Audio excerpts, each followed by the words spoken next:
Badan SAR Nasional kembali menggelar National SAR Challenge ke-6 di Garuda Wisnu Kencana. Event ini bertujuan untuk menguji dan meningkatkan kompetensi para rescuer. National SAR Challenge ke-6 dibuka secara resmi oleh Kepala Badan SAR Nasional Marsikal Muda TNI M. Syawgi dalam sebuah apel upacara. National SAR Challenge turut hadir pimpinan TNI Polri dan pejabat Pemprov Bali. Event ini diikuti oleh 34 badan SAR di seluruh Indonesia dan melombakan berbagai teknik penyelamatan.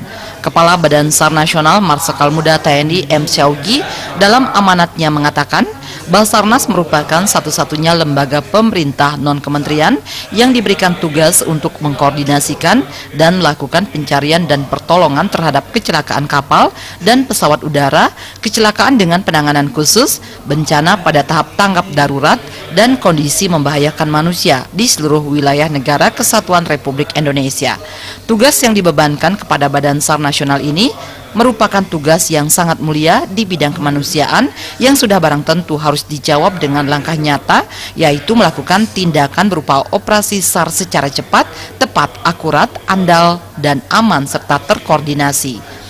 Keberhasilan pelaksanaan tugas Badan SAR Nasional tersebut didukung oleh 3 komponen utama, yaitu tersedianya sumber daya manusia yang kompeten dan profesional, tersedianya sarana dan prasarana yang memadai, serta adanya sistem dan prosedur kerja andal. Dari ketiga komponen utama tersebut, peranan sumber daya manusia merupakan faktor sentral yang menentukan keberhasilan suatu operasi SAR. Oleh karena itu, sumber daya manusia di Badan SAR Nasional yang bertanggung jawab dalam melaksanakan operasi SAR harus senantiasa ditingkatkan kemampuannya agar siap sedia setiap saat ketika dikerahkan untuk melaksanakan operasi SAR. Jenis lombanya bisa kita lihat itu tadi turun tebing, panjat tebing, ya. Kemudian yang berikutnya besok itu kita akan membantu apabila ada kecelakaan penanganan khusus. Misalkan tadi seperti kita lihat ada mobil jatuh, kemudian orang terjepit di dalam, karena kita memiliki kemampuan tersebut untuk mengeluarkannya atau di dalam gedung.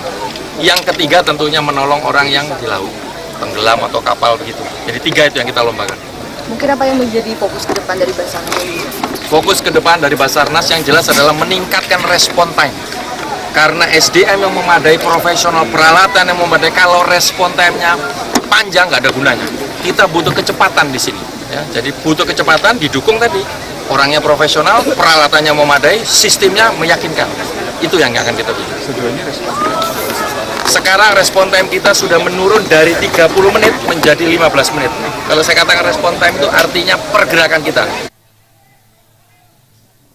Salah satu upaya untuk meningkatkan kemampuan sumber daya manusia Badan SAR Nasional, khususnya para tenaga pencari dan penolong atau rescuer, adalah menyelenggarakan kegiatan SAR Challenge secara nasional yang diikuti oleh 34 kantor SAR di seluruh Indonesia yang pada tahun 2017 merupakan kegiatan National SAR Challenge ke-6.